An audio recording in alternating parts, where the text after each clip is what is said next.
The European Union has been warned the ongoing COVID vaccine fiasco is putting its very existence under threat as the bloc desperately tries to fight off yet another backlash. Brussels became embroiled in a row with vaccine maker AstraZeneca when the drugs firm admitted it couldn't fulfill its supply of jabs to the bloc due to significant production issues.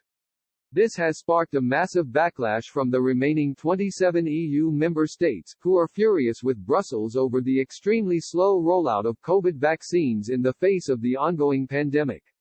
Leading EU nations France and Germany have also questioned and criticized the effectiveness of the AstraZeneca vaccine. They had both refused to administer it to people over the age of 65 before performing an embarrassing U-turn. Earlier this week Italy, supported by the European Commission, banned the planned export of around 250,000 doses of AstraZeneca's vaccine to Australia, sparking a furious reaction around the world. Now prominent Brexiteer Rupert Lowe has questioned whether the latest controversy could finally spell the end of the EU.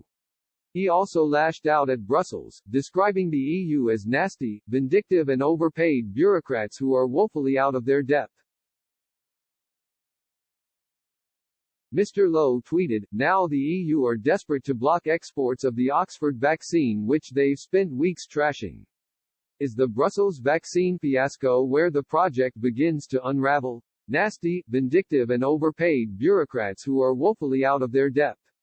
Australia has asked the European Commission to review the decision by Italy to block a shipment of AstraZeneca's COVID-19 vaccine. The Southern Hemisphere country also stressed missing doses of the jab would not impact on the rollout of its inoculation program.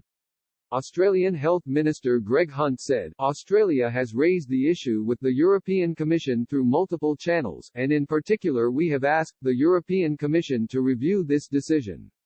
He added Australia had already received 300,000 doses of AstraZeneca's coronavirus vaccine, which he insisted would last until local production of the jab increases.